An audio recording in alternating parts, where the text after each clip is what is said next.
eh, saya akan bahas anu lah, belum ke materi, kita akan bahas sejarah sih, sejarah. Sejarah kuna cerita berarti, sejarah geometri, perkembangan geometri.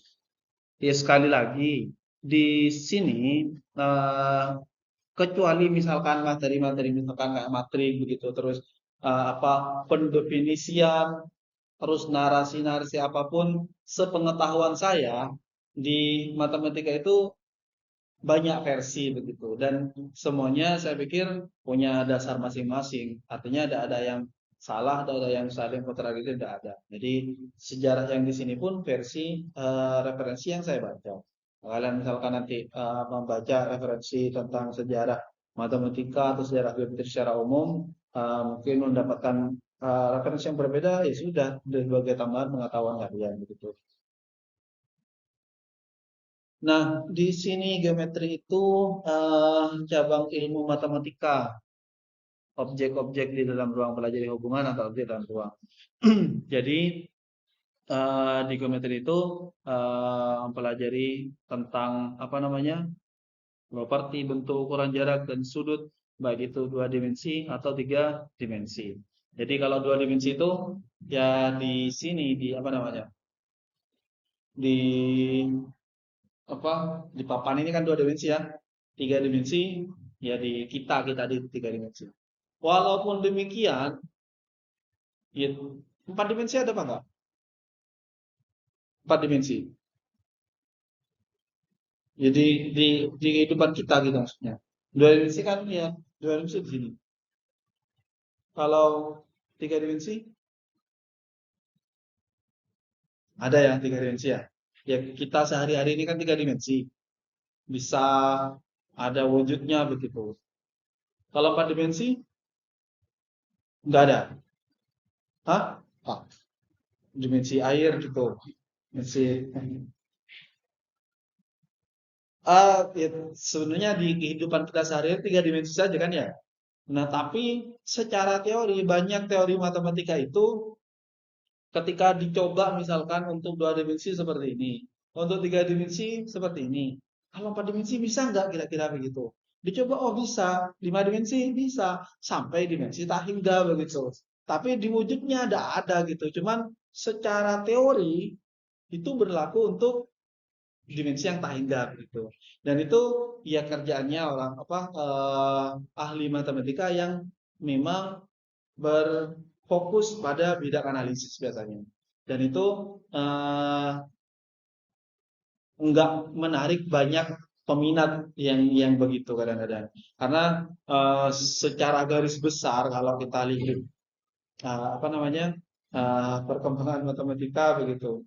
Ada salah satu dosen saya dulu itu ketika kuliah apa di pasca di S2 dulu, saya sempat membantu salah satu dosen untuk menjaga UTS ujian gitu lah kira-kira. Jadi dosen pengampu ujian itu minta bantuan kami mahasiswa S2 waktu itu untuk membantu menjaga ujian. Nah, ketika saya cepat komunikasi sama dosennya, ternyata dosennya itu bidangnya analisis. Saya tanya dong, itu kan di ITS yang mahasiswanya banyak lebih banyak dan eh, tentu dari sekolah-sekolah yang unggulan begitu. Saya tanya, kalau di sini gimana Pak, kata saya. Peminat untuk analisis itu gimana? Pak tahu Mas, nggak banyak katanya yang meminat untuk analisis itu. Memang karena yang apa namanya, hanya bukan hanya sih, mengutak-atik dirumus terus dikembangkan begitu. Kalau ini seperti apa, ada teorema dan dikembangkan kayak gitu terus gitu. Kalau yang lain kan statistik misalkan nyata ada data ini diprediksi muncul pemodelan, ada data ini dipakai bentuk modelnya muncul begitu. Analisis nggak muncul. Jadi itu geometri ya. Jadi objek apa pengukuran terus jarak terus apa sudut dan sebagainya. Kemudian di geometri itu konsep dasar yang digunakan adalah titik, garis, bidang, dan sudut juga poligon. Jadi berangkatnya dari titik. Titik itu seperti apa? Titik itu ya titik gitu. Titik itu bahkan tidak ada wujud aslinya. Jadi kalau kita menggambarkan itu, kalau misalkan titik itu kan di satu dimensi. Kalau kita menggambarkan di papat titik itu sudah dua dimensi itu sebenarnya sudah. Artinya secara wujud aslinya tidak tahu kayak apa. Sekecil apapun kita menggambar, kalau itu sudah ada wujudnya, berarti itu sudah dua dimensi begitu. Nah, kecuali misalkan garis yang memang kita bisa menggambarkan garis sepanjang apapun di dua dimensi, bidang dua dimensi begitu. Apalagi bidang itu tentu wujudnya ini adalah di bidang ruang tiga dimensi yang kehidupan kita sehari-hari. Cuman memang untuk memudahkan melambangkan titik itu dengan sebuah noktah yang sederhana begitu, ya agar memudahkan, oh itu titik begitu. Digambarkan sebuah bidang apa, oh ini kadang-kadang kan definisi garis ada yang mendefinisikan garis itu adalah kumpulan dari titik-titik gitu. Titik-titik yang seperti apa? Kita menggambarkan titik yang paling kecil pun ketika diperbesar dia juga dibangun oleh titik-titik yang lebih kecil. Ya tidak akan selesai begitu. Cuman ya untuk memudahkan begitu. Kemudian geometri ini digunakan untuk bidang arsitektur. Tentu orang-orang arsitek itu ya harusnya ahli matematika begitu. Selain ahli seni ya, tidak perlu seni mungkin ya. Arsitek perlu ya untuk membuat misalkan desain rumah begitu. Di seni dulu mungkin ya. Agak bangunnya yang ini angan-angan bentuknya seperti ini. Nah, nanti untuk mewujudkan bentuk yang seperti itu dihitung. Jadi sangat presisi sekali secara panjangnya, kemudian tingginya seberapa, sudutnya seberapa begitu. Kemudian itu untuk apa? Ya, untuk nanti kekokohan dari bangunannya, kemudian bahannya habis berapa, tukangnya nanti seperti apa, itu arsitek. Kemudian teknik sipil itu apa? Ya teknik yang sipil ya. Teknik sipil itu apa? Tahu teknik sipil? Hah? Iya, teknik sipil. Teknik yang sipil. Apa? Apa? Merangkai bangunan. Arsitek yang merancang. Teknik sipil. Oh ini berarti teknik sipil atau tukang begitu.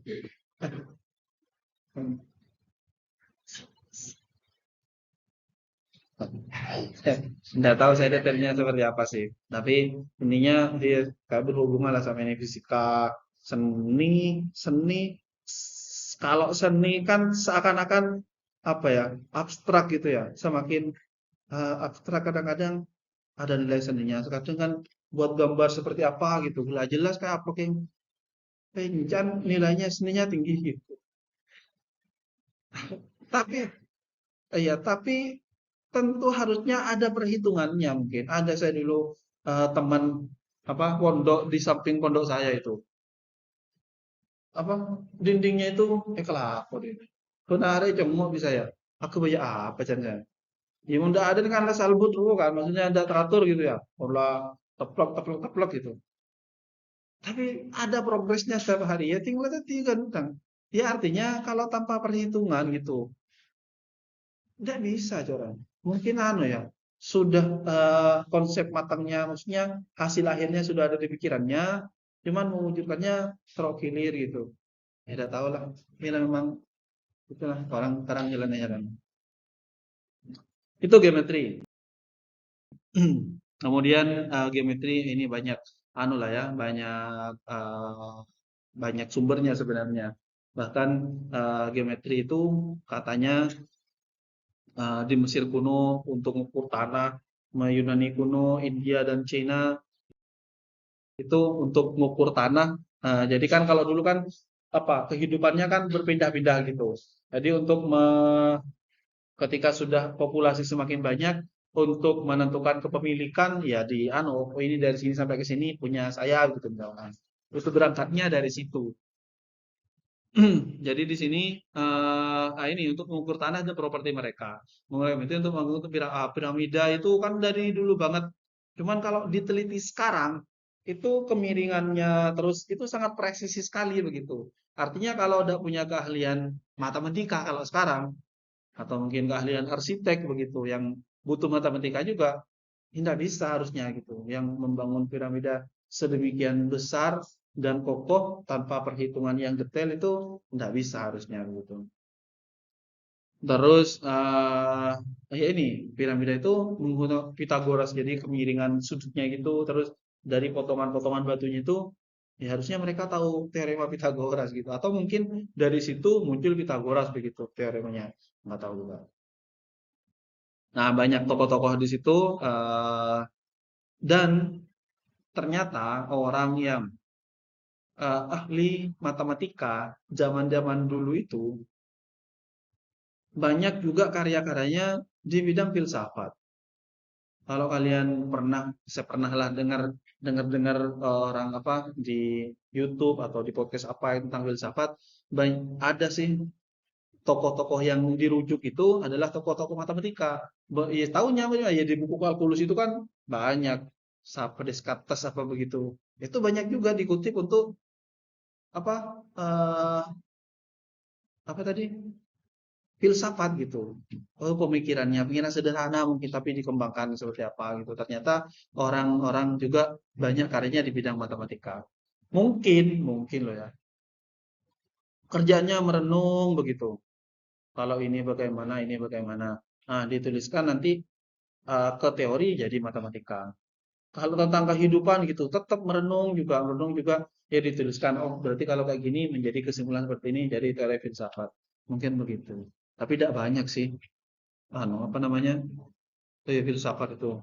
Dicereng konsep dasarnya saya pernah nih. Konsep dasarnya adalah mempertanyakan setiap hal. Jadi ya tadi mungkin salah satunya sebentar ya. Kenapa harus diagonatomi gitu? Ya tabung terus sampai ya ada akhirnya ngembang kemana-mana mungkin begitu cerita Pak. Tahu sering ya. Ya beda lah mungkin karakter seorang yang apa kenikmatannya mungkin di situ gitu. Nyari keruwetan mulai lagi. Nyari deh apa yang spidol apa itu deh gitu gitu. Terus akhirnya ketemu. Oh kalau begitu misalkan spidol, kenapa spidolnya begini? Oh ini lebih efektif atau apa? Kenapa? Tanyakan kenapa terus. Akhirnya muncul. Oh mungkin kalau dipakai bahan yang lain bisa begitu. Ya akhirnya muncul karena itu mungkin. Imun lebur mikir.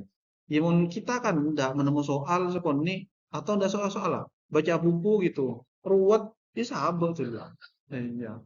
Puro novel sampai mari waktu itu malam maro. Itu saya sih dulu. Ya sekarang ipakun. Iya. Guru novel ya penasaran toh ya novel. Ngerti. Bayangnya kicau lebur gitu. Sudah lengkap.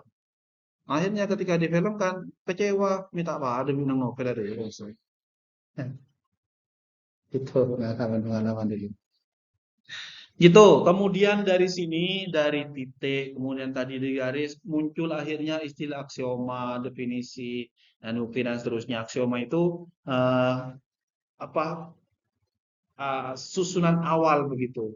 Artinya ada sih kalau kalian mungkin depan di apa nyunguk YouTube itu sebenarnya ada salah satu tahu band Leto, nggak tahu ya? Leto. Tak tahu ya. Itu band sebenarnya dulu. Sekarang tetap sih.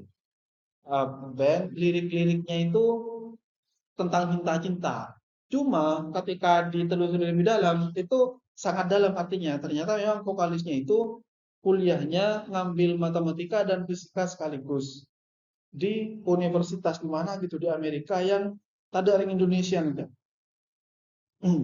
Dan itu anaknya artinya dia putra dari MH Najib. Pernah tahu kan ya, Cak Nun. Ngiding kabar lah bola, ngiding, tak ngiding kabar ya. Tidak ada nama tokoh bangsa dulu itu, sekarang tak sering muncul, Cak Nun namanya. Itu tahu ah? Tidak tahu. Jadi tak mungkin tak tahu. Fungsional, Bitcoin. Nah, itu memang apa namanya? Apa namanya? Di sosial begitu. Cuma setiap hal itu karena basicnya memang matematika dan fisika sekaligus, tapi memang di matematikanya itu yang menarik gitu. Jadi setiap kehidupan itu kayaknya dikaitkan sama matematika terus. Misalkan, kenapa Anda? Kayak gitu. Anggaplah kita lah gitu, jadi saya simpulkan saja. Saya misalkan sekarang ada di sini. Itu kalau diibaratkan sebuah model atau sebuah persamaan begitu. Persamaan itu kan ada variabel, ada eh, koefisien atau konstanta begitu ya. Variabel itu kan X, Y. Konstanta ya angka gitu, 5 misalkan Y sama dengan 2X plus 5 begitu. 5 ya tetap 5 begitu, yang bisa berubah variabelnya. Variabel malah malah di bahasa lain disebut dengan pengubah begitu. Karena dia berubah. Nah, saya sampai titik ini itu ibaratkan sebuah model hasilnya sampai sekarang. Pertama, saya tidak bisa milih lahir dari siapa. Lahir di mana nggak bisa milih. Itu sebuah konstanta begitu.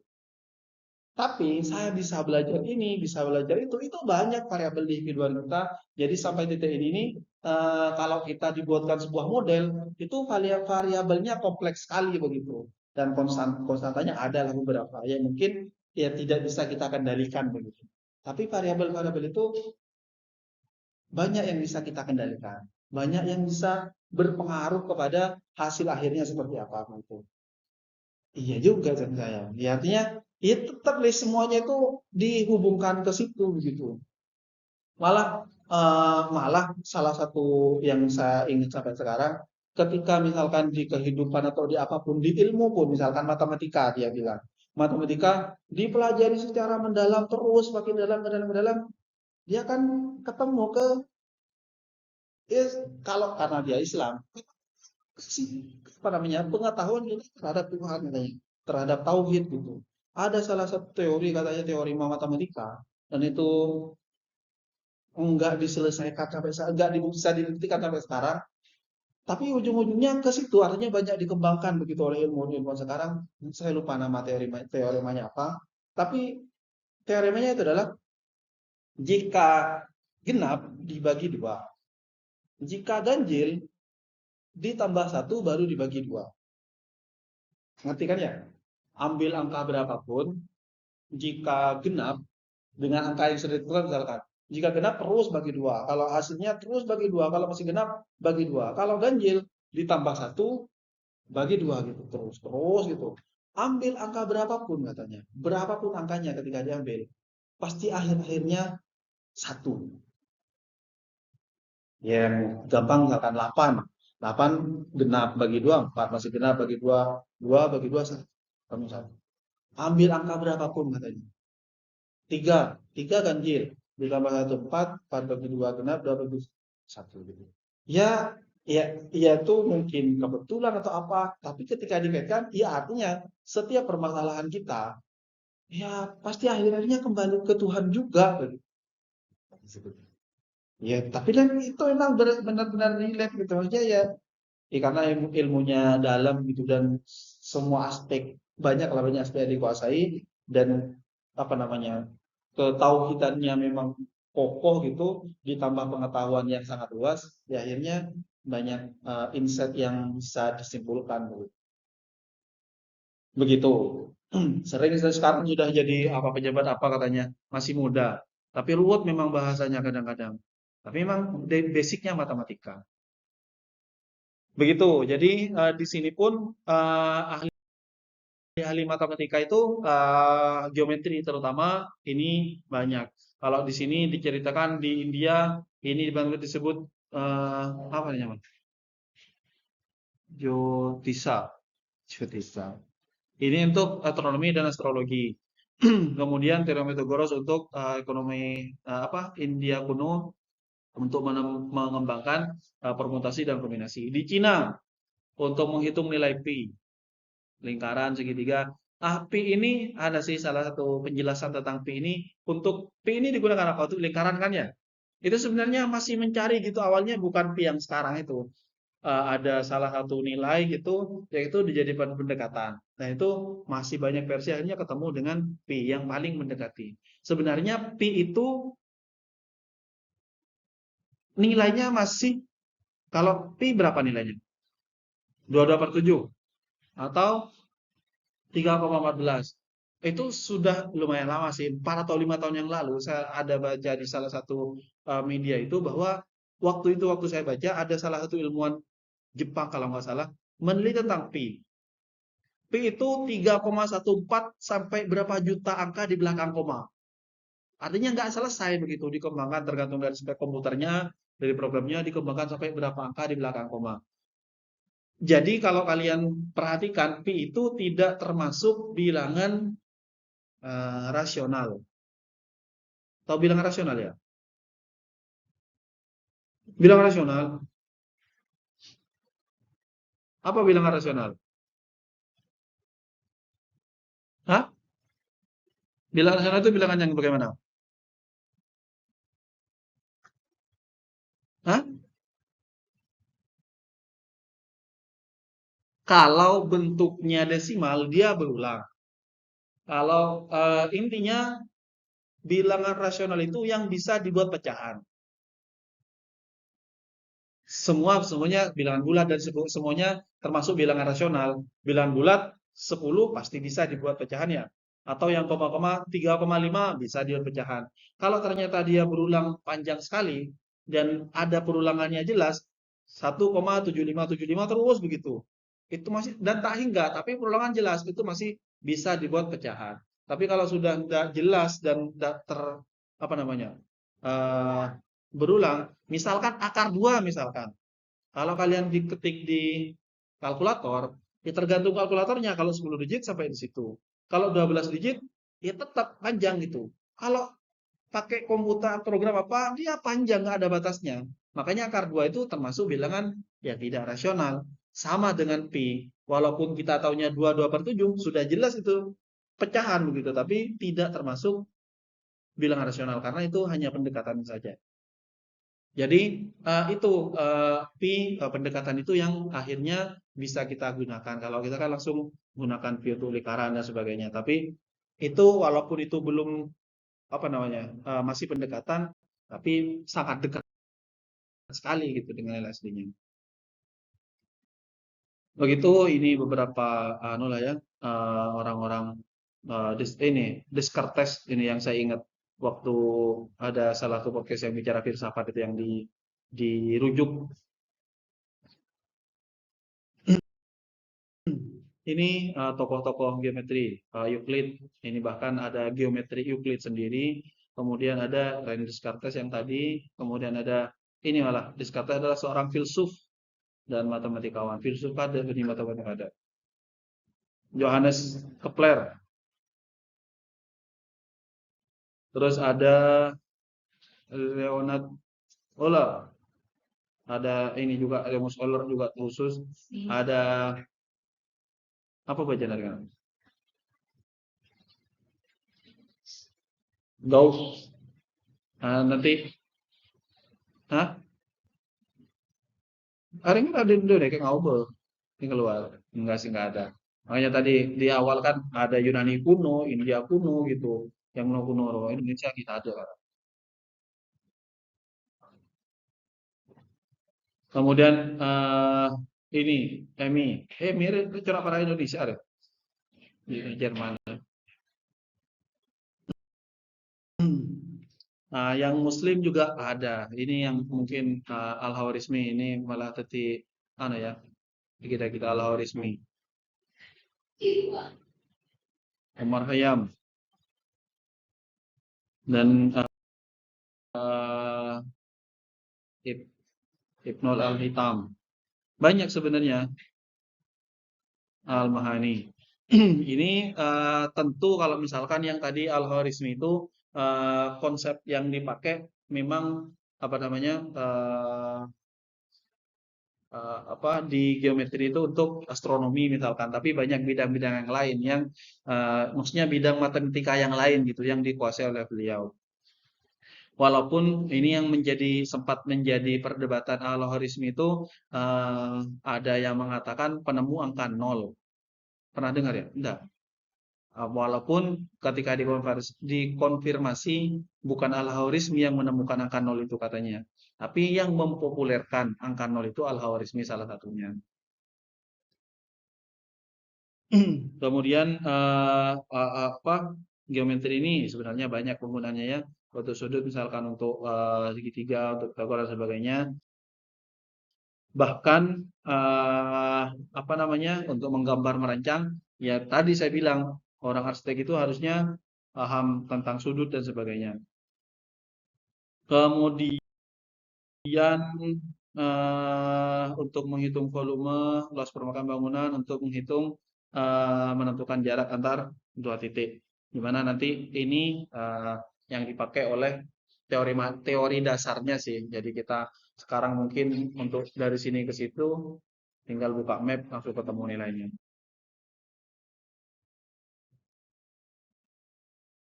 Terus di modern untuk komputer juga banyak konsep dasarnya. Sekarang sudah nggak kelihatan geometri atau pakai teorem apa, kita bisa langsung gunakan aplikasinya. Fisika, biologi banyak yang menggunakan uh, apa geometri pada ilmu modern. Robotika misalkan. Ya tentu robotika kompleks sebenarnya, menggunakan pemodelan, menggunakan rumus dan sebagainya untuk menghitung jarak antar apanya gitu komponen-komponennya. Tentu semuanya ada peran geometri yang ada di situ. Itu pengolahan citra. Ini yang agak populer. Citra ini gambar. Jadi gambar itu kalau dulu sih kita ada satu penelitian itu, jadi meneliti tentang apa ya? Jadi kan ada satelit, ya ada kita ngakses, kita dapat gambar. Jadi dari gambar itu kayak peta sebenarnya, cuma di situ ada berlapis-lapis. Kita misalkan mencari lapisan apa awan di situ, kita butuh layer keberapa begitu. Kemudian untuk mencari kedalaman laut misalkan, atau apa begitu kita butuh layer keberapa begitu. Jadi itu yang diolah. Dan dari gambar itu ketika diolah menjadi sebuah angka yang itu angka yang kita olah lagi untuk menghasilkan atau kita gunakan untuk apa begitu. Begitu ada geometri Euclid, ada non Euclid, ada geometri analitik. Ini pembagian tentang geometri. Kita Euclid ini teorema-teorema itu, non Euclid ini sebenarnya banyak sih sebenarnya hiperbola dan geometri analitik dan seterusnya. Saya pikir itu untuk hari ini. Jadi sekali lagi tentang sejarah geometri dan semua hal yang saya bicarakan dari tadi, bisa mungkin kalian mencari referensi yang lain sebagai tambahan untuk menambah pengetahuan tentang geometri ini.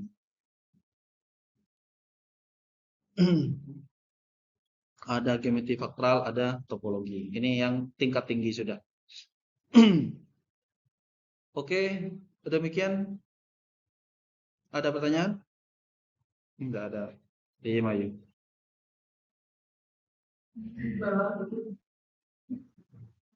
Ini Pak Supri.